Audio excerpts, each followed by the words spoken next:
아멘. 네, 오늘 2019년 6월 첫 주입니다. 6월 2일이고요. 저희 마태복음 계속 나누고 있습니다. 오늘 9장 이제 중반부에 들어왔고요. 20번째로 마태복음을 나누겠습니다. 저희가 마태복음 9장 지난주와 지지난주에 걸쳐서 1절부터 8절까지를 저희가 같이 봤었습니다. 아마 좀 기억이 나실 겁니다. 1절에서 4절 눈으로 한번 보시지요. 예수께서 배에 오르사 원래 있던 본 동네에 이르셨죠. 자, 그때 친구 4명이 중풍병자를 달아서 내리고 왔습니다. 그때 서기관들이 속으로 이 사람이 신성모독을 하는구나 이야기를 했죠. 그런데 예수님께서는 조금 의아하게도 이 사람들이 마음속으로 하는 생각에 대해서 악하다라고 지적해 주셨습니다. 어찌 보면 잘 이해가 안 되는 구절일 수도 있습니다. 왜냐하면 유대인의 그 구약적 개념에서는 딱 맞는 말을 했기 때문입니다. 그들은 하나님 외에는 그 어떤 누구도 죄를 사할 수 없다는 것을 알고 있었습니다. 이사야서 43장 25절에 이렇게 나와 있었죠. 그러나 나는 내 죄를 용서하는 하나님이다. 내가 너를 용서한 것은 너 때문이 아니다. 나의 거룩한 이름이 속되게 하지 아니려고 그렇게 한 것일 뿐이다. 내가 더 이상 너의 죄를 기억하지 않겠다. 분명 성경 구약에서는 하나님이 죄를 용서하시는 주체가 되신다라고 알고 있었는데, 지금 현재 예수님께서 이 말하실 시점에는 예수님이 하나님의 아들인지 하나님이신지 그들에게는 아무 개념이 없었기 때문에 이런 말 하는 것이 틀린 말은 아닐 수도 있습니다. 그러나 예수님께서는 그들의 중심을 아시고 그들의 생각, 그들의 악한 생각을 꾸짖으셨습니다. 그것은 다름 아닌 그 종교의 권력화와 형식화에 대한 지적이었습니다. 당대 서기관은 고위공직을 가진 사람을 의미했죠. 그래서 정치적, 경제적, 종교적 모든 권력을 다 가지고 있는 그야말로 갑 오브 갑, 기득권의 전형이었습니다. 그들은 자신들의 직위와 권력을 이용하여서 사람들을 돕고 살리는 데 쓰는 것이 아니라 착취하고 정죄하는 데만 사용하였습니다. 그런데 그 짓을 하는 사람이 심지어 종교 지도자라는 것이죠. 예수님은 사역 대부분의 경우 굉장히 온유하게 사람들을 돌보시고 인도해 주셨지만, 이렇게 종교의 이름으로 행해지는 악행들에 대해서는 직설을 아끼지 않으셨던 것을 저희가 발견할 수 있습니다. 종교 지도자들은요, 죄를 사하는 권세를 가지고 있는 자들이 아니라 병이 치유되어서 저주에서 벗어난 그 사람들이 가서 병이 깨끗해졌음을 인정받는 그 확인 절차를 진행하는 정도의 그런 직위를 가진 사람들이었죠. 그런데 그들은 그런 직위가 마치 죄를 사하는 정도의 대단한 권위와 권력이라도 되는 것처럼 행세를 했던 것입니다. 좀 쉽게 얘기하면 서기관들이 했던 말은, 아니 내가 해야 될 일인데, 아니 나만 할 수 있는데 우리가 해야 될 일을, 아니 감히 굴러온 돌인 네가 기적 조금 행했다고 그렇게 함부로 말해? 넌 뭐야? 지금 이런 말을 아주 품있게 신성을 모독하는구나 라고 했다는 것입니다. 그들은 자신들이 가진 그 기득권을 지켜내면서 예수님의 행동을 신성모독으로 지적하며 애둘러 자신들의 기득권과 종교적 지위를 보호하려고 했던 것입니다. 그래서 예수님이 이렇게 짓궂게 물으셨죠. 죄사함을 받는 것과 일어나 걸으라 하는 것과 어떤 게 더 쉽겠냐고 말입니다. 사실 그들에게는 이 환자의 병을 고쳐줄 능력도 없고 그런 마음도 없고 영혼을 돌보고 사람을 살리고 인격적 관계를 맺는 것에는 아무런 관심이 없는 사람들이었습니다. 오직 자신의 권력을 지키는 데만 혈안이 돼 있었죠. 그것을 예수님은 정확하게 지적하신 겁니다. 그러면서 인간의 가장 근본의 문제인 죄를 먼저 해결해 주시고, 그리고 그 권력자들이 보란듯이 소자의 병까지 아주 드라마틱한 방법으로 고쳐주시는 거죠. 네 죄가 나았노라가 아니라, 야 너 죄 사했어, 일어나봐, 이제 매트 들어, 이제 집에 가. 마치 그 서기관들이 보란듯이 그렇게 했다는 거죠. 여러분, 우리에게 말씀을 통해서 기억해야 할 것은, 우리는 종교가 권력화되거나 형식화되는 것을 경계해야 하는 것입니다. 하나님과 인격적으로 교제하며 그분을 알아가는 것이 우리의 특권입니다. 그것을 다른 것들이 대체하기 시작할 때 본질이 흐려지는 것이에요. 오늘도 가장 인격적으로 우리에게 오셔서 말씀해 주시고 가르쳐 주시는 그 예수님의 모습을 오늘 본문을 통해서 더 배울 수 있기를 축복합니다. 아멘. 자, 오늘은 9절부터 좀 같이 보도록 하겠습니다. 이제 마태를 부르는 장면이 나옵니다. 저희가 잘 아는 장면이죠. 마태가 세관에 앉아서 일을 하고 있을 때 예수님께서 그를 초청하셨습니다. 자, 예수님께서 마태를 초청하신 그 순간에 마태의 마음이 어땠을까요? 이어지는 이제 10절에서 보면 이제 마태의 집에서 어찌 보면 송별회 격으로 여겨지는 그런 식사의 자리가 있었습니다. 자, 거기에 모인 사람들을 뭐라고 표현했죠?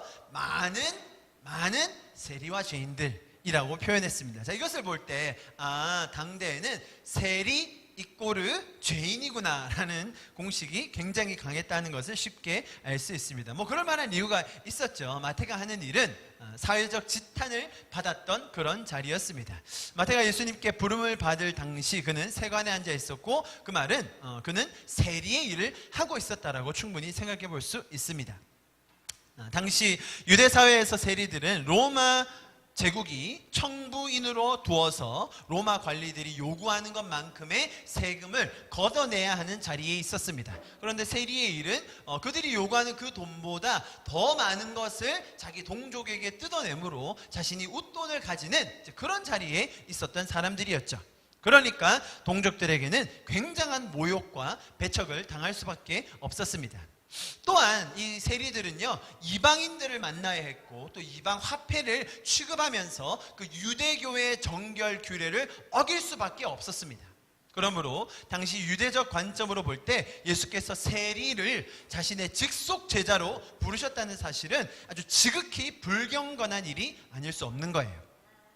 더군다나 지금 여기가 가버나움인데요, 가버나움이라는 곳의 세관은 당시 그 로마 제국 하에 있는 분봉왕 아시죠? 그 각 지역을 또 다스리는 왕들이 있었어요. 그 분봉왕, 이 지역의 분봉왕이었던 헤롯 안디바의 그 정치 자금의 출처예요. 그런 세금을 많이 매겨서 많이 걷어서 자신의 정치 자금으로, 유대인들이 그 분봉왕을 싫어했어요. 싫어하는데 그 와중에 또 걔는 그 돈을 걷어서 정치 자금으로 주는 그런 자리에 있었던 사람이었죠.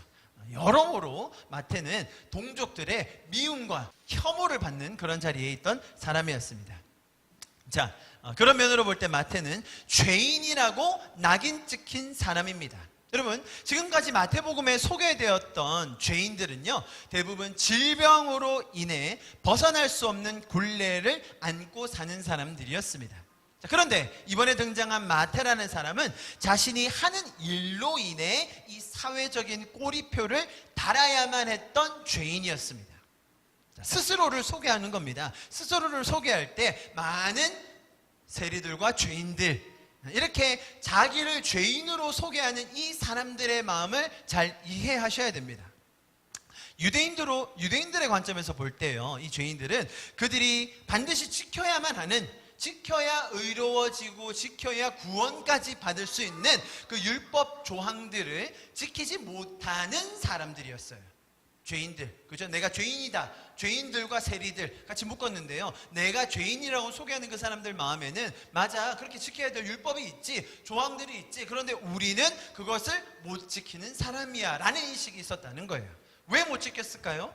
그 이유는 많이 있었을 겁니다. 어떤 사람은 생계 때문에, 어떤 사람은 질병 때문에, 태어날 때 가지고 있었던 장애 때문에 죄인으로 낙인 찍혀 있었습니다. 혹은 과거에 받았던 상처 때문에, 또 누군가는 가정 형편 때문에 본인들도 하고 싶지만, 본인들도 율법 지켜내고 싶지만 그 엄청난 율법을 지켜낼 수가 없는, 그럴 능력이 없는, 할 수가 없는 사람들이었습니다.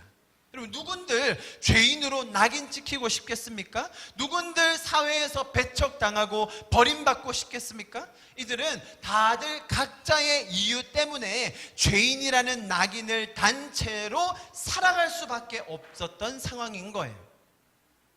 오늘 본문에 등장하는 마태도 분명히 그랬을 겁니다.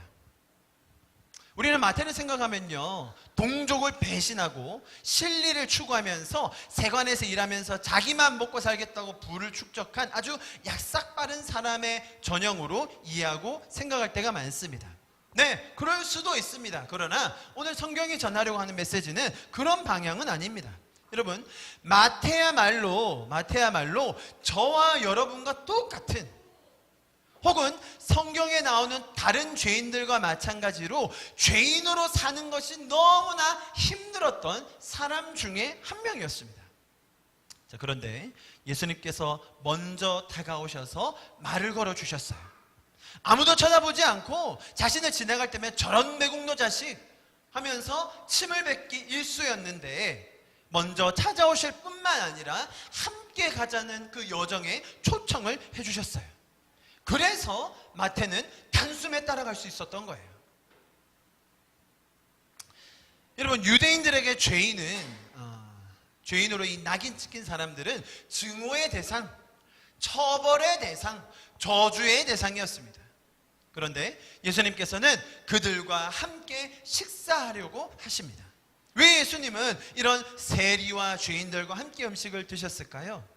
자, 이는 어떤 생각에 대한 아주 반대적인 대조로 보여주고 있는 것입니다. 당시 종교 지도자들, 즉 스스로를 의인이라고 생각했던 자들은 세리들이야말로 자신들을 더럽히는 세균 덩어리, 이 사회의 암 같은 존재라고 생각하며 멀리했던 반면, 예수님께서는 이들은 병이 들어있기 때문에 치료가 필요한 자들이다 라고 생각하셨다는 것을 대조적으로 보여주고 계신 것입니다.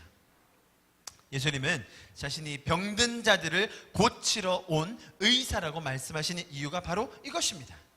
먼저 다가가셔서 치료가 필요한 그 자들에게 손을 내미시는 예수님의 모습입니다. 여러분, 성경의 논지는 항상 분명합니다. 예수님께서 죄인에게 먼저 찾아와 주셨습니다. 죄인들은 그들의 본질적인 문제인 죄를 알지 못하기 때문에 예수님을 찾거나 하나님을 찾아서 그 문제를 해결해 달라고 하지 못합니다. 그렇기 때문에 예수님께서는 죄인들을 구원하기 위해서 이 땅에 먼저 찾아와 주신 것입니다. 그 예수님의 일하심을 우리는 기억해야 됩니다. 여러분, 성경 전체는 구약, 신약, 심지어 지금까지도 이어져서 하나님께서 먼저 죄인을 부르시고 그들의 마음을 고치시며 고아처럼 버려졌던 우리를 구하시는 이야기로 가득합니다. 우리 잘 아는 로마서 말씀 좀 같이 한번 읽어봤으면 좋겠습니다. 좀 길긴 하지만 소리내서 읽어보겠습니다. 시작.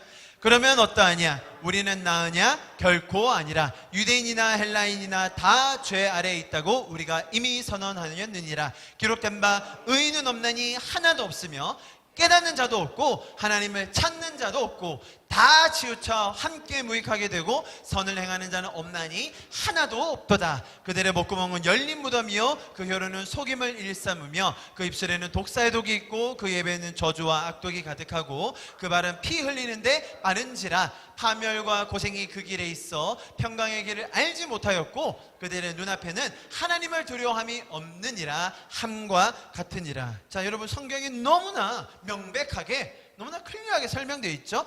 그 누구도 하나님을 알지 못했습니다. 그 누구도 하나님을 찾지도 않았습니다. 알 수가 없었습니다. 그들은 죽어 있었기 때문입니다. 하나님과 떠나 있었기 때문입니다. 그래서 하나님은 죄인을 구원하기 위해 오셨다는 것입니다. 하나님은 모든 죄인을 구원하기 원하십니다. 여러분, 죄인이 누굽니까? 우리들이죠. 모든 사람들이죠. 성경의 이야기가 그거라는 거예요. 여러분, 하나님은 이스라엘만 구원하기 위해 오신 것이 아닙니다. 하나님은 애굽 백성들도 바로 왕도 구원하기 원하셨습니다. 아벨이 잘했기 때문에, 의인이기 때문에, 건강했기 때문에 너 잘했다야 상 받아라 하고 상 주시기 위해서 오신 것이 아닙니다. 죄인 가인도 구원하기 위해서 오신 거예요. 야곱이 믿음이 더 좋았기 때문에, 그가 가진 그 하나님을 향한 마음이 더 컸기 때문에 그만 칭찬하려고 오신 것이 아닙니다. 하나님은 에서도 구원하기 원하십니다. 여러분, 노아만 잘나서 마치 천상천하 유아독존급의 믿음을 가진 사람이어서 그에게만 훈장을 주려고 하신 것이 아닙니다. 하나님은 모든 사람들을 구원하기 위해 오신 것입니다. 여러분, 지금도 마찬가지입니다. 하나님은 모든 죄인을 구원하기 원하십니다. 그런데 그것을 알지 못하는 자들이 하나님을 떠납니다. 여러분, 지금 오늘 읽은 로마서 3장 9절에서 18절 중에 후반절 뒤에 부분이 그거잖아요. 하나님을 떠난 자들이 살게 될 수밖에 없는 그 결과, 그 참혹한 결과, 멸망으로 가는 그 결과가 여기 나와 있지 않습니까? 그들의 삶이 파멸로 갑니다. 혹은 반대로 말하면 하나님에 대한 지식이 없어서 자신이 위대한 줄 알고 자신이 가진 철학과 지성과 자신의 감정이 최고인 줄 알고 그것을 섬기며 사람들은 삽니다. 그것은 마치 하루살이와 같은 인생의 덧없음임을 모른 채 깨닫지 못하고 살아가고 있는 그것을 막기 위해서 예수님은 이 땅에 오신 것입니다. 여러분, 우리가 이 오늘 본문에 나타나고 있는 이런 바리새인들과 다른 사람들처럼 스스로를 의인이라고 여기는 사람들의 불쌍함을 알아야 됩니다. 하나님을 떠난 그 스스로의 참혹함을 보지 못하는 소경처럼 하나님을 떠난 그 참혹함을 느끼지 못하는 나병 환자와 같이 사는 세상인 것이죠. 자, 보십시오. 그 속에서 마태를 부르셨던 것처럼 우리를 먼저 불러주신 거예요. 자격이 없는 나를, 가인 같았던 나를 아벨 삼아주셨고, 나도 다 죽었어야만 했던 그 사람 중에 한 명이었는데 아무런 믿음도 없었던 나를 노아로 세워주셨고, 믿음이 하나도 없었던 나를 아브라함처럼 불러주신 것입니다. 오늘도 똑같이 마태를 그렇게 불러주신 것입니다. 그래서 우리가 감격하며 살 수 있는 거예요. 그것이 우리의 기쁨입니다. 그 기쁨이 충만하여서 우리도 죄인을 향하여 병들어 신음하는 자들에게 예수님처럼 먼저 손을 내밀 수 있는 성도들로 우리가 세워져 가는 줄 믿습니다. 아멘. 자, 우리 9절과 10절을 봤는데요. 11절과 13절 말씀입니다. 바리새인들이 보고 그의 제자들에게 이르되 어찌하여 너희 선생님은 세리와 죄인들과 함께 잡수시느냐. 뭔가 의문문으로 질문을 던지는 것 같습니다. 바리새인들은요, 제자들에게 질문하는 게 아닙니다. 그럴 거면 예수님한테 물어보지 뭐하러 제자들에게 물어보겠습니까? 제자들을 비꼬면서 야유를 보내는 겁니다. 야, 너희는 어떻게 이 죄인들이랑 어울리는 질 낮은 선생을 따라다니냐? 당시의 선생이라고 하면 당연히 유력자들, 유명한 사람들, 권력자들을 만나서 대화하고 그들에게 가르침을 받아야 하는 게 정상인데 어찌 너희가 따라다니는 선생은 아무도 신경 쓰지 않고 아무도 만나지도 않고 저주의 대상, 처벌의 대상, 증오의 대상인 걔네들하고 어울린다냐? 참 너희 선생도 꼴 좋다. 지금 그렇게 야유를 보내는 겁니다. 이런 말을 애둘러 하고 있는 그들에게 예수님께서 바로 직접적으로 대답을 해주십니다. 그들은 그런 죄인들과 비교하여 볼 때 스스로를 의인이라고 생각했습니다. 그래서 은혜라는 개념, 은총이라는 개념, 하나님의 사랑이라는 개념을 알지 못하는 그들에게 예수님 자신이 이 땅에 오신 목적과 우리의 상태를 정확하게 짚어서 이야기해 주십니다. 여러분 13절의 말씀 우리가 많이 들어봤죠? 이 13절의 말씀은 호세아서의 말씀을 인용한 것입니다. 예수님께서는 이토록 교만하고 악한 생각으로 남들을 비꼬고 정죄하고 있는 이 자들을 향해서 너희가 들었으나 지켜지지 않고 있는 그 말씀을 가서 배우라고 촉구하십니다. 그러니 우리도 좀 같이 배워보겠습니다. 호세아 6장 6절 말씀 같이 한번 읽어볼까요? 시작. 나는 인애를 원하고 제사를 원치 아니하며 번제보다는 하나님을 아는 것을 원하노라. 세 번역에는 뭐라고 되어 있습니까? 내가 말하는 것은 변함없는 사랑이지 제사가 아니다. 불살라 바치는 제사보다는 너희가 나 하나님 알기를 더 바란다. 이렇게 표현했습니다. 여러분, 하나님께서는 호세아서의 말씀을 통하여서 그 호세아 시대의 사람들이 비록 성전에서는 형식적인 의식은 계속 꾸역꾸역 하고 있는데 그 진정한 의미, 그 의식의 목적을 잃어버리고 있다는 것을 경고하시는 맥락에서 지금 호세아 6장 6절의 말씀이 나왔습니다. 자, 그것을 기억하시고 이어서 보겠습니다. 예수님은 지금 사람들에게 굉장히 충격적인 말을 던지신 거예요. 지금 이 말씀 13절의 말씀 우리 아까 읽었던 너희는 가서 긍휼을 원하고 제사를 원하지 아니하노라 하신 말씀의 뜻이 뭔지를 배우러 간 말씀은 당시 유대인들에게 굉장히 충격적인 말입니다. 여러분, 사람들은 이 제사와 번제를 엄청나게 중요하게 생각했습니다. 보십시오. 제사, 번제 이런 것은 신을 향한 신을 대상으로 한 신 쪽에 던져지는, 신 쪽에 드려지는 그런 행위 아니면 표현을 말합니다. 신을 위해서, 신에게 갖다 바치기 위해서, 신을 기쁘게 하기 위해서 하는 것이었어요.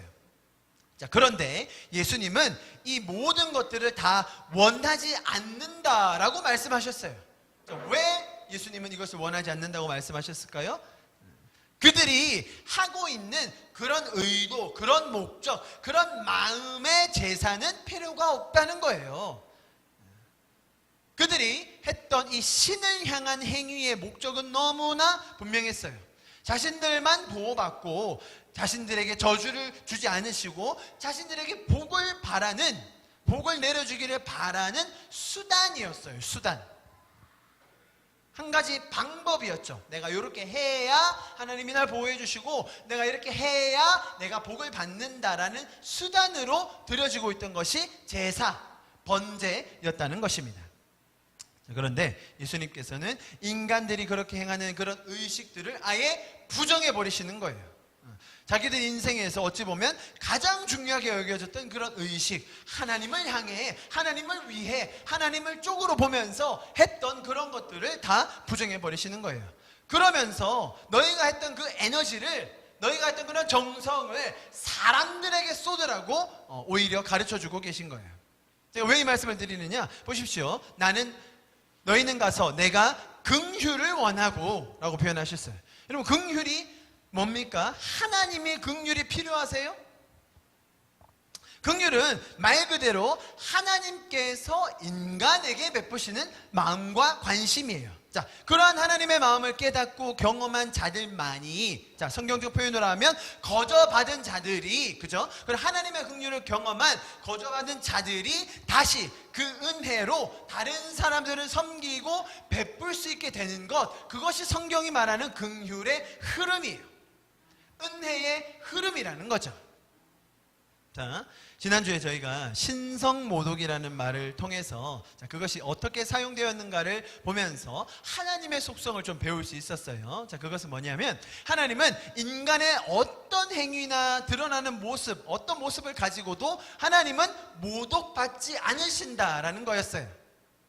오히려 죄 속에 빠져서 하나님을 몰라 그 무지 때문에 하나님을 조롱하거나 야유하는 스스로의 파멸로 괴로움에 살고 있는 인간들을 불쌍히 여기신다라는 것이 지난주의 설명이었습니다. 자, 오늘 이 나는 긍휼을 원하고 제사를 원하지 아니하노라 이 말씀을 통해서 또 다른 하나님의 한 면이 완성됩니다. 보십시오. 모욕을 받으시지 않을 뿐더러 하나님은 우리의 행동 하나, 제사 한 번, 아니면 가장 강력한 번제를 통해서도 그분의 영광이 더해지지 않는다는 거예요. 우리가 가장 화려한 예배당을 빌려서 가장 비싼 시스템을 쓰고 가장 비싼 예배팀을 불러와서 뭐 어떤 짓을 다 한다 한들 이 지구에서 가장 화려한 예배, 가장 멋진 예배, 가장 비싼 예배, 가장 엄청난 시설에서 예배를 한다 한들 그것이 하나님의 영광에 조금이라도 보탬이 되냐 이 말입니다. 하나님은 그것을 아시기 때문에 나는 번제가 필요 없다. 나에게 제사는 필요 없다. 내가 원하는 것은 긍휼이다 라고 가르쳐주고 계신 거예요. 왜냐하면 하나님의 영광은 이미 충만하시고 이미 완전하세요. 그러한 영광에 동참할 수 있는, 그러한 영광에 참여할 수 있는, 그러한 영광을 나눌 수 있는 그 놀라운 특권을 우리에게 주셨다라는 것이 기독교의 메시지예요. 제가 지난주에 노벨상 받은 교수와 학생에 대한 설명을 했잖아요. 노벨상 받은 교수한테 지나가는 학생이 와 교수님 잘하셨어요 뭐 그런다고 해서 뭐 그분의 노벨상의 영광이 더 막 올라가나요? 그런 거 아니죠. 그리고 학생이 노벨상 받은 교수한테 아이 선생님 얼레리 메로메로 한다고 해서 그분이 모욕받으세요? 아니라는 거예요. 그분의 노벨상의 영광은 그대로 있어요. 지금 노벨상과 학생이랑 별로 차이가 안 나는 것 같지만 하나님과 인간 입장에서 볼 때는 그렇다는 거예요. 자, 그렇다면 이런 제사와 번제, 지금으로 말하면 이 예배는 누구를 위한 것이겠습니까? 우리가 우리가 지금 드리고 있는 이 예배는 누구를 위한 겁니까? 여러분, 이것은 기독교의 가장 핵심적인 근본과도 맞닿아 있는 질문입니다. 기독교는 누구를 위하고 있습니까? 우리는 많은 경우에 오직 하나님만 영광 받으시고 오직 하나님만 다 취하시고, 왜 오직 할 때 이렇게 오직 하나님만 모든 것을 다 누리시도록 다 가지시고 다 취하시고 다 받으십시오 하나님 하는 게 기독교의 핵심일까요? 참 재밌는 게 있어요, 여러분. 하나님은요, 인간은 그렇게 말을 하거든요. 하나님은 정반대로 생각하세요. 우리에게 다 주기 원하시고 우리가 다 누리기 원하시고 우리가 그 놀라운 영광에 참여하기를 원하세요. 예배요? 예배 때 우리가 하나님을 알고 우리가 그분을 찬양하고 그분과 교제하면서 사실은 우리가 유익 얻는 거 아닌가요? 하나님의 그 영광을 보면서 하나님께 영광을 돌리면서 그분의 위대하심을 보면서 아, 우리가 믿는 하나님이 저렇게 놀라운 분이시구나, 저렇게 위엄 있으신 분이시구나, 저렇게 영광스러운 분이시구나를 보면서 우리가 회복되는 거 아닌가요? 반대로 말하면 우리가 엄청난 예배를 드린다고 한들 하나님께 보탬이 되는 것이 있을까요?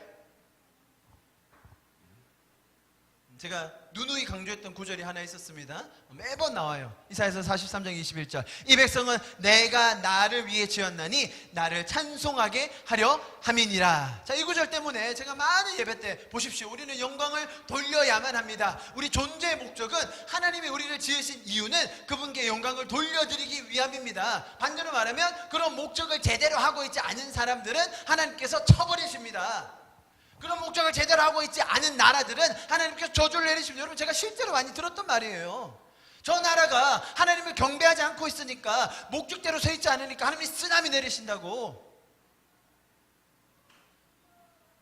그러니까 두려움과 떨림으로, 무서움으로 하나님께 영광을 돌려야 된다고 생각해요. 여러분, 이 말씀은 전혀 그런 뜻이 아닙니다. 하나님께서 우리를 지으셨습니다. 하나님께서 우리를 만드셨어요. 왜요? 그분이 찬양받고 그분이 영광 돌리기 위해서 만드셨대요. 그러면 하나님이 뭐 하셔야 돼요? 인간이 알 수 없는 하나님이란 존재를 더 알 수 있도록 계시해 주시고 기적을 베풀어 주시고 만나 주셔서 하나님의 원리를 가르쳐 주시고 하나님의 사랑을 가르쳐 주셔서 아, 하나님이 계시구나, 아, 하나님이 우리와 이런 관계를 맺기 원하시구나, 아, 하나님은 찬양 받으실 분이구나 라는 것을 가르쳐 주신다는 그 하나님의 일하심, 하나님의 마음을 가르쳐 주고 있는 구절이 이 구절이에요. 하나님께서 우리를 이렇게 할 수 있도록 먼저 일하십니다. 그것이 기독교의 메시지입니다. 그분의 열심과 그분의 일하심이 하나님을 전혀 알지 못하고 죽음의 길로 가고 있던 우리를 살리셔서 이제는 찬양할 수 있는 존재로, 그분과 인격적인 교제를 할 수 있는 성도로 만들어 주신 것입니다. 그래서 성경은 온통 하나님의 일하심과 예수님의 구원의 사건과 그분과의 인격적인 그 교제의 풍성함을 나타내고 있습니다. 자, 보십시오. 그렇게 일을 하시니까 우리 쪽에서 반응이 나온다는 거예요. 그게 뭐예요? 하나님께서 우리에게 영광을 주시고 우리를 복되게 하시고 우리를 높여주시니까 나는 한 게 없는데, 내가 뭐 잘한 게 있어야지, 내가 뭐 믿음이 있었어야지, 내가 뭐 내세울 게 있어야지, 아, 그래요, 맞아, 제가 이 상을 받으면서 참 감사합니다 할 건데 내가 한 게 없으니까 아, 주님 왜 이러세요? 저 이거 받을 자격이 없어요 라고 하면서 면류관을 던지는 거예요. 그게 계시록 이야기 아닙니까? 장로들이 면류관을 벗어서 던지는 거예요. 아, 주님, 저는 면류관 쓸 자격이 없습니다. 이거 다 가지십시오. 영광을 다시 받으십시오. 예수님은 또 억지로 막 씌워주세요. 아니야, 네가 잘했어. 네가 날 잘 믿고 따라왔어. 네가 승리한 거야. 네가 이긴 거야. 잘했어. 그럼 우리는 또 다시 보자. 주님, 아니에요, 저 못 써요. 전 그럴 자격이 없어요. 여러분, 기독교의 메시지는 이런 거예요. 우리가 의무적으로 명령으로 하나님께 영광을 돌리기 위한 존재로 부름받았다는 것이 아니라 하나님이 그런 인격적인 관계 속에서 우리에게 모든 영광을 주기 원하셨을 때에 그 영광의 무한함과 우리의 상상할 수 없는 그런 범위를 볼 때에 내가 그 영광 앞에서 무너져 내리는 것, 그 영광 때문에 내가 영화로워지는 것, 그래서 내 모든 것을 드리고 싶은 그 마음, 여러분 그것이 인격적인 하나님과의 관계로 드러나는 기독교의 가장 특징입니다.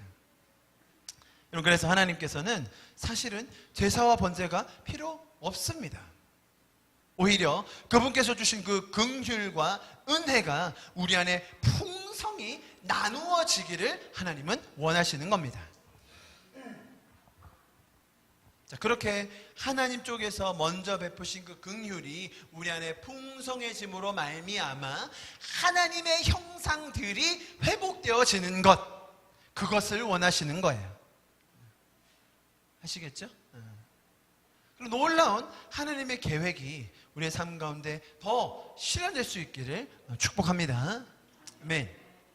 자, 다음 장면으로 넘어가 보겠습니다. 14절부터인데요. 요한의 제자들이 예수님께 나와서 금식에 대한 이야기를 합니다. 당시 자신의 스승이었던 요한이 감옥에 갇혀 있었기 때문에 아마 굉장히 심각한 상황이었음에도 불구하고 그 제자들은 뭐 몇몇은 흩어졌겠지만 또 남아있는 제자들이 있었던 것으로 보입니다. 그들의 선생이었던 요한, 아주 굉장한 삶을 살았었죠. 메뚜기야 석청 먹고 아주 금욕적인 생활을 했던 사람으로 유명합니다. 그런 방식으로 살았던 사람을 스승으로 두고 있던 제자들이었기 때문에 세리와 죄인들과 어울려 지금 먹고 마시고 있는 이런 예수님을 볼 때 심히 눈에 거슬렸을 것으로 생각이 됩니다. 그런데 그런 마음을 가지고 있는 뭔가 불편한 마음, 우리 스승은 저러지 않았는데, 그런데 우리 스승께서 침례를 주신 저분은 왜 저러시지? 라고 하며 불만과 의문을 가지고 있는 그들에게 예수님께서는 동일하게 완전히 반대되는 개념을 가르쳐 주십니다. 아까는 또 먹는다고 뭐라 하고, 또 이번에는 또 금식 안 한다고 뭐라 하고, 참 이 먹는 게 중요합니다, 여러분. 금식은, 보십시오, 금식은 종교적 의식 혹은 방법이나 수단이라고 생각하는 경우가 많습니다. 다시요, 금식, 우리가 밥을 안 먹고 식사를 안 하고 기도하거나 뭐 이런 하나님을 만나려고 하는 이런 행동이 어떤 수단, 방법 혹은 종교적 의식으로 인식될 때가 많아요. 당시에도 지금도요. 어떤 경우에 금식을 합니까? 뭔가 일이 잘 안 풀릴 때, 뭔가 되는 일이 없고 꽉 막힌 상황일 때, 뭔가 영적인 뭔가 돌파가 필요할 때, 그럴 때 뭘 하라고요? 금식을 해라. 금식은 마치 기도 응답의 필수 코스인 양 언급될 때가 많아요. 그렇죠? 자, 그렇게 되는 근거 구절이 한 구절이 있습니다. 아마 이 말씀을 굉장히 많이 들어보셨을 텐데요. 마가복음 9장에 나옵니다. 마가복음 9장에 보면 이제 한 아이가 있었는데 완전 이제 귀신 들려서 거의 죽었다 합니다. 그래서 하고 있는데 예수님께서 그 아이의 손을 잡아 일으키신즉 그가 일어나니라. 27절요. 그래서 28절에 예수께서 집에 들어가시니 제자들이 이제 그분께 은밀히 묻습니다. 우리는 왜 못 쫓아냈죠? 아멘. 자, 29절의 말씀 같이 한번 읽어보겠습니다. 시작. 그분께서 그들에게 이르시되 이런 종류는 오직 기도와 금식만으로 나가느니라. 자, 이 구절 때문에 많이 들어보셨죠, 그죠? 이제 귀신을 쫓으려면, 문제를 해결하려면, 어려운 상황을 해결하려면 어떻게 해야 됩니까, 주님? 라고 물었을 때 예수님의 대답이 이런 류는 뭐라고요? 기도와 금식 외에는 나가지 않는다고 설명을 해주셨습니다. 자, 일단 귀신을 쫓으려면 능력을 받고 막힌 것을 뚫고 난관을 극복하고 어쨌든 기도의 응답을 받아내려면 기도와 금식만이 정답이다 라고 이야기를 많이 합니다. 왜? 말씀에 나와 있으니까. 29절 기도와 금식, 영어로도 prayer and fasting 이라고 나와 있지 않습니까? 자, 그런데 제가 굳이 이렇게 버전을 적어놨어요. 이거 뭐죠? 킹 제임스 버전이라고 합니다. 킹 제임스 버전, 성경의 한 가지 그 번역 중에 하나인데요. 자, 킹 제임스 버전에 이렇게 나와 있어요. 29절에 기도와 금식으로만 된다고 나와 있고요. 자, 제가 그래서 좀 많은 버전들을 찾아봤습니다. 어디 일단 한글 성경은 지금 하나, 둘, 셋, 넷 제가 5개 했는데 너무 화면이 좁아서 다 못했고요. 한 5개 정도, 6개 정도, 뭐 제가 가지고 있는 건 다 찾아봤어요. 다 찾아봐 그 중에 몇 개만 적었는데요. 한 군데도 기도와 금식이라고 적힌 데는 없었어요. 킹 제임스 말고는. 보이시죠? 뭐만 돼 있어요? 기도만. 기도. 예, 기도로만 돼 있어요. 뭐 영어 성경에도 마찬가지입니다. 뭐 다 보시면 쭉 보면 다 prayer and fasting이라고 안 돼 있고 다 prayer만 돼 있어요. 그런데 한 버전만 이렇게 정직하게 괄호치고 and fasting 괄호치고 괄호를 해놨어요. 이 버전에서 HCSB라는 버전에서는 괄호를 쳐놨어요. 자, 이렇게 뭔가 애매한 다른 번역의 상이한 번역의 구절이 있기 때문에 우리에게 조금 혼란을 가져다 주는 것 같습니다. 자, 이 구절이 이렇게 된 데는 이유가 있는데요. 제가 뭐 아주 예를 들면 1시간 정도의 수업, 신학교 수업 분량인데 아주 짧게 설명드리자면, 자, 성경은요, 여러분, 지금 우리가 보는 성경이 원본이 있는 게 아니에요. 그러니까 한 권의 책이 있는데 그 책을 우리가 지금도 가지고 있는 게 아니라 구전되어 오던 말씀을 사람들이 적은 거죠. 이 사람도 줬고 저 사람도 줬고 이곳에도 줬고 저곳에도 줬고 이렇게 많이 적었어요. 자, 그렇게 남아있는 그런 종이 뭐 어떨 때는 쪽지, 어떨 때는 책, 그런 걸 뭐라고 하냐면 사본이라고 해요. 사본. 자, 그런 사본들이 어디서 발견되고 또 저기에서 발견되고 이렇게 발견이 돼요. 자, 그러면 그 사본이 모아져서 공통적으로 지금 우리가 가지고 있는 이 성경이 된 거예요. 이해하시겠죠? 자, 그런데 어떤 사본에서는 누락되는 것도 있고 어떤 사본은 첨가된 것도 있고 그래요. 사본이 완전 다 똑같지는 않아요. 그래서 사본마다 비교 대조하면서 우리가 지금 가지고 있는 성경의 그 모습을 쭉 역사적으로 고고학적으로 찾아낸 거예요. 그래서 성경의 어떤 구절 보시면 이렇게 점 찍어놓고 밑에 어떤 사본에는 요렇게 적혀 있다라고 이렇게 명시를 해놔요. 왜냐하면 아주 공신력 있는 사본인데 거기서는 요 단어를 하필 그렇게 번역을 해놨다, 이런 식으로 표시를 해놓습니다. 자, 그런데 어떤 사본에서는 의도적으로 바꾼 것 같은 구절도 있어요. 성경학자들이 그걸 연구하는데요. 그게 가장 대표적인 구절이 오늘 읽은 마가복음 그 29장 9장 29절 말씀이에요.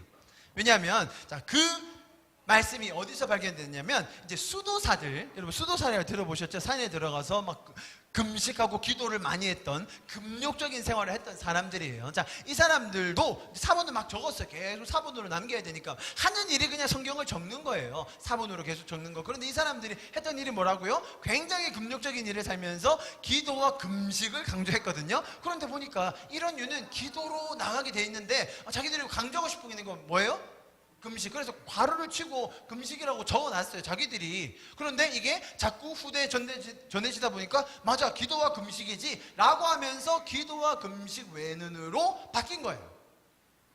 그럼 성경이 잘못된 거 제가 말씀드렸죠. 다른 번역본에는 다 없어요. 알아요. 이제는 우리가 고고학적으로 이제 왜냐면 사본이 발견된 순서가 있거든요. 그죠? 이제 그 사람들이 썼던 사본, 특히 킹 제임스 버전 같은 경우는 이 얘기하면 좀 너무 지탄을 받을 수 있으니까 넘어갑시다. 아무튼 그 뒤에 발견된 사본, 굉장히 중요한 사본을 참고하지 않고 그냥 그대로 자기 걸 고수하고 있어요.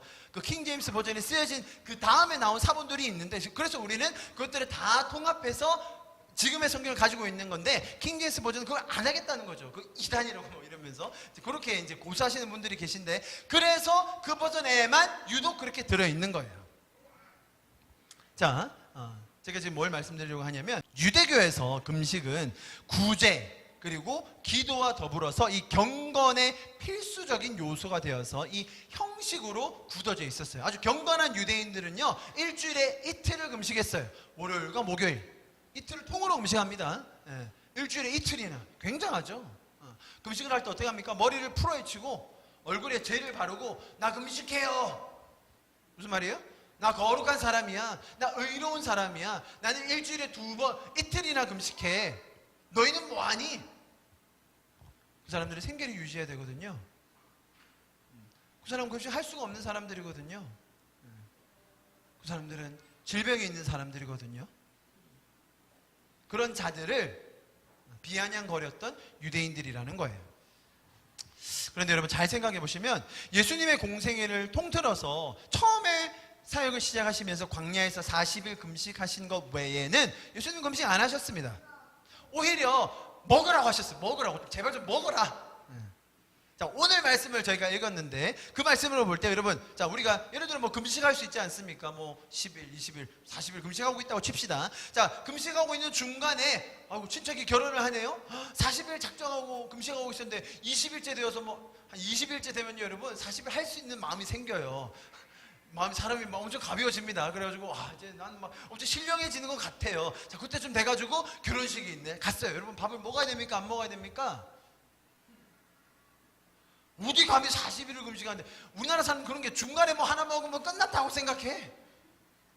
굉장히 그게 강해요. 중간에 뭐 한 개라도 먹으면 처음부터 또 다시 해야 돼요. 이상한 법이 다 있어요. 여러분, 오늘 예수님께서 하신 말씀에 근거한다면 결혼식에 가셔서 식사하셔야 됩니까? 안 하셔야 됩니까? 하십시오, 제발.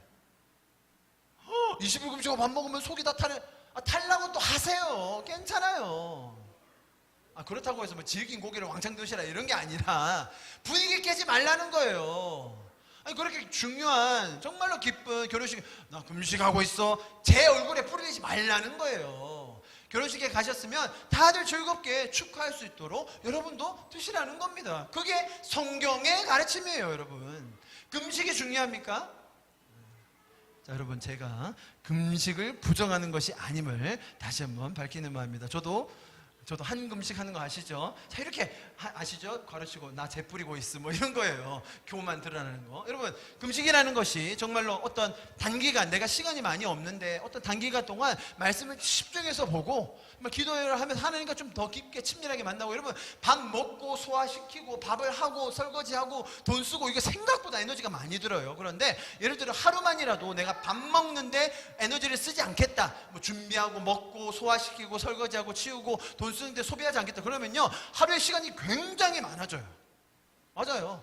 그래서 금식 좋은 거예요. 내가 그렇게 집중해서 하나님을 더 알아가고 하나님을 만나고 기도하는 시간을 가지겠다. 내가 하루 정도, 아니 뭐 3일 정도, 아니 진짜 작정하고 일주일 정도를 내 인생에 다시 없을 시간으로 해보겠다.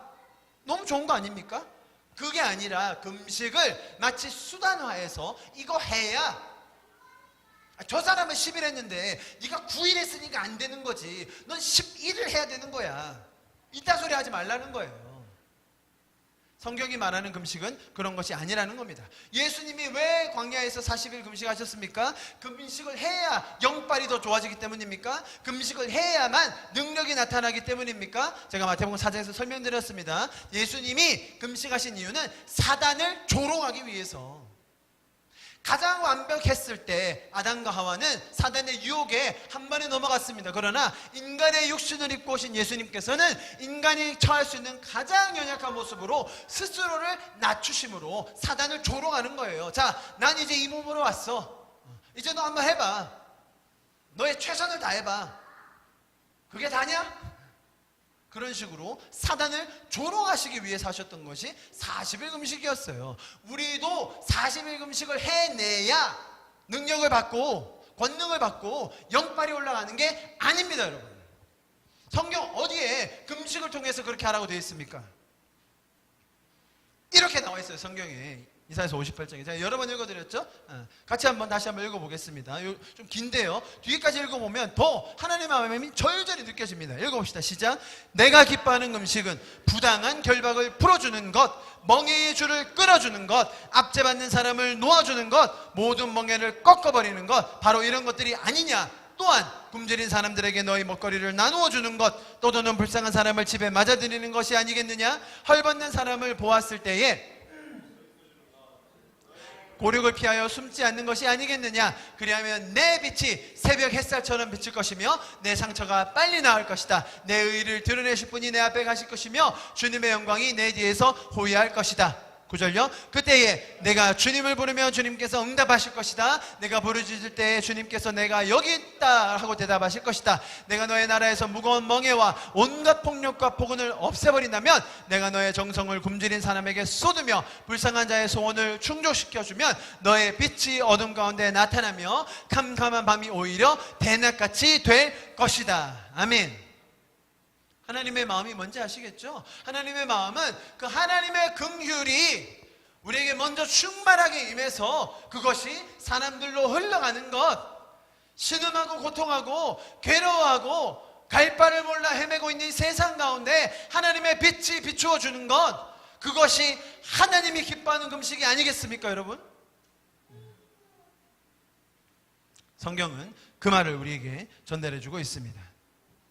오늘 보면 15절부터 17절 마지막 구절입니다. 예수님께서 설명을 해 주십니다. 혼인집에 있을 때, 혼인집에 손님들이 신랑과 함께 있을 때, 이 손님들은 아마 신랑의 들러리를 말하는 것 같아요. 슬퍼할 수 있겠습니까? 아니죠. 신랑을 빼앗길 날이 옵니다. 십자가 질 날이 오세요. 결혼식과 반대되는 예수님이 돌아가시는 날이 오십니다. 그때에 금식해라. 그러나 예수님께서는 거기서 머무신 것이 아니라 부활하셔서 우리를 새롭게 하신 분이십니다. 그 뒤에 나온 설명이 그겁니다. 생배조각과 그리고 낡은 전조각, 그리고 오래된 가죽부대와 새 가죽부대. 여러분, 우리 안에 하나님의 말씀, 새로운 말씀, 하나님의 원리, 하늘의 그 진리들이 부어질 때 우리의 몸이, 우리의 마음이, 우리의 정신이, 우리의 영혼이 옛 가죽부대로, 옛 베옷으로 되어 있으면 그것을 받아내지 못한다는 거예요. 그러니까 우리를 새 가죽부대로, 새로운 모습으로 변화시켜서 우리가 그 새 포도주를 받을 수 있는 존재로 내가 너희를 만들어주겠다 라는 예수님의 선포요, 약속인 것입니다. 예수님께서 우리를 새롭게 하십니다. 그분을 통해 우리가 새 가죽부대로, 새 옷으로 결혼식에 참여할 수 있는 자들로 변화가 된 것입니다. 그런 놀라우신 예수님을 더 알아가고 경험하는 이번 한 주가 될 수 있기를 축복합니다. 아멘. 이 시간 좀 같이 기도하고 예배를 마치도록 하겠습니다. 여러분, 예수님은 항상 그분의 인격성을 우리에게 보여주십니다. 우리에게 명령을 주셔서 우리로 하여금 상과 벌을 나누는 그런 분이 아니시라 우리가 찬양할 수 있도록, 우리가 그분의 영광에 동참할 수 있도록 우리를 부르시고 우리를 격려하시고 우리를 인도하시는 분이십니다. 우리가 이렇게 예배드리며 하나님의 말씀을 알아가며 들어가며 그분을 경험하면서 사실 모든 유익과 모든 은혜는 우리에게 부어지고 있습니다. 하나님은 그렇게 좋으신 분으로 이 시간과 이 장소와 이 모든 것을 우리를 위해 마련해 주셨습니다. 거기에 우리가 반응하게 됩니다. 예, 주님 감사합니다. 주님 너무 감사합니다. 우리를 살려주시고 구원해 주시고 우리를 인도해 주셔서 감사합니다. 주님, 내가 갈 바를 몰라 내가 의인인 줄 알고 내가 잘난 줄 알아서 살아가고 있던 이 세상에서 나를 불러주셔서 인도해 주셔서 마치 마태처럼 나를 불러주셔서 감사합니다. 그 주님의 부르심 앞에 우리가 반응하며 이곳까지 왔습니다. 주님의 그 선하신 인도하심에 감사를 드립니다.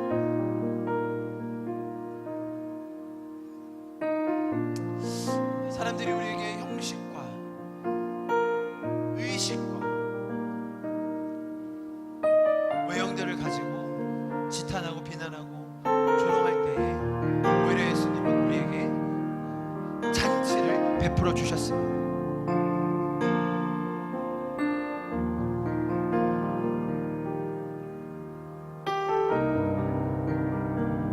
사실 기독교인으로 산다는 것이, 성도로 산다는 것이 세상 사람들에게는 너무나 많은 경우 조롱거리이며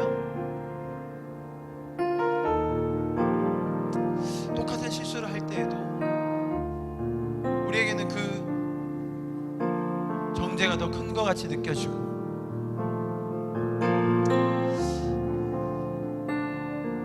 세상 사람들의 지탄과 비난과 정죄가 우리를 억누를 때가 너무나 많습니다. 스스로를 의인이라고 생각했던 그들이 예수님을 따르는 제자들, 예수님의 가르침을 그런 식으로 무시하고 비아냥거리며 조롱했습니다. 그럴 때 예수님께서 우리에게 가르쳐 주십니다. 내가 원하는 것은 번제가 아니다. 내가 원하는 것은 제사가 아니다. 너희는 가서 긍휼을 배우라. 나는 너를 결혼식으로 초대한다. 내가 너를 새 부대로 만들 것이다. 내가 너희로 그 새 포도주를 담을 수 있는 새로운 가죽 부대로 너희를 만들 것이다. 주님의 그 약속의 말씀이 우리 안에 살아나게 하여 주십시오. 주님의 그 긍휼이 내 안에 활성화되게 하여 주십시오. 주님의 그 놀라운 사랑과 주님의 그 영광이 내 삶 가운데 충만하게 하여 주십시오.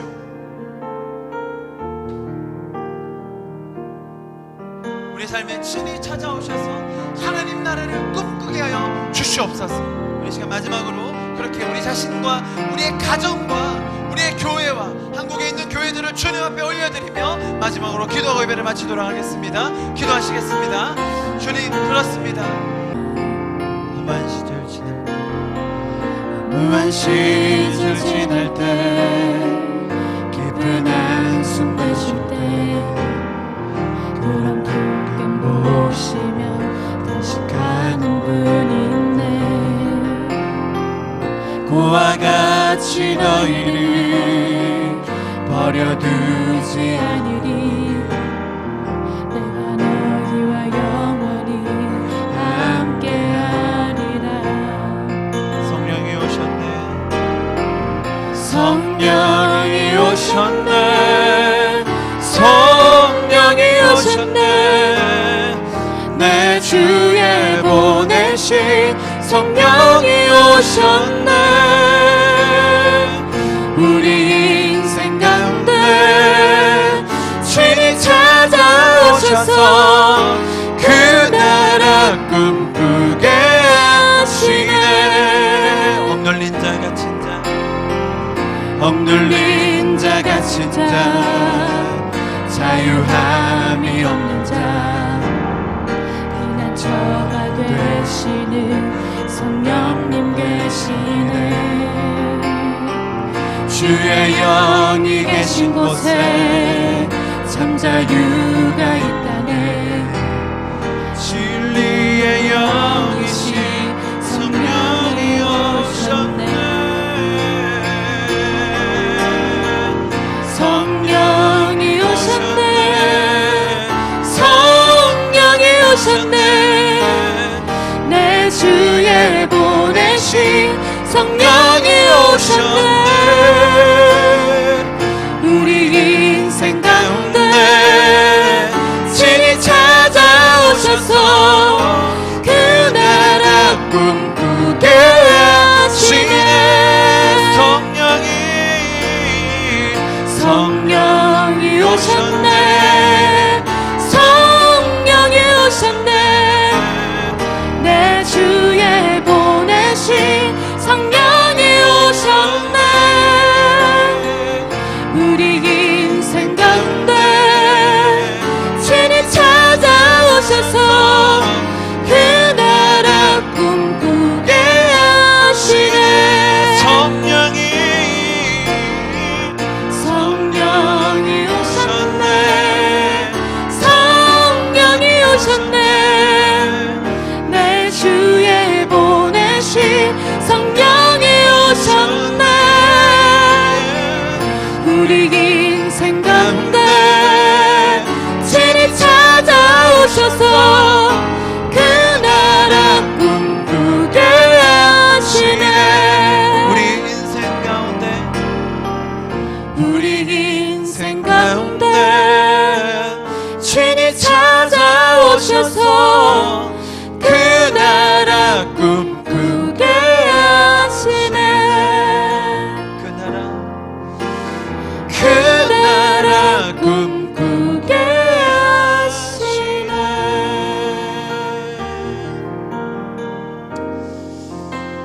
주님이 웬 은혜입니까? 웬 감사입니까? 우리가 무엇이건데 우리가 이렇게 주님의 나라를 꿈꿀 수 있게 하십니까? 우리는 어떤 영광도 어떤 은혜도 받을 자격이 없는 자들이지만 주님께서 우리를 구원해 주시고 인도해 주셔서 하나님 영광에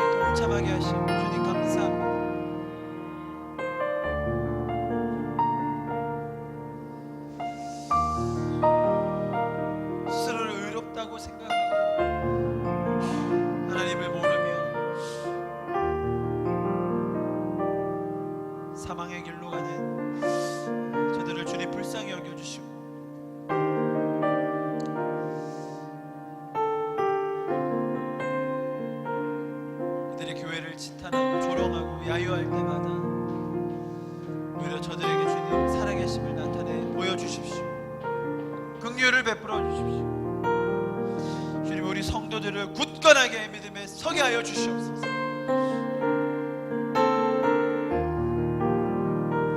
주님의 그 놀라우신 영광에 날마다 참여하며 동참하는 그 특권이 우리 가운데 더 누려지는 우리 하나교회가 되게 하여 주시옵소서. 주님, 감사를 드립니다. 모든 약속을 이루시고 넉넉히 이루실 예수 그리스도 이름으로 함께 기도하였습니다. 아멘.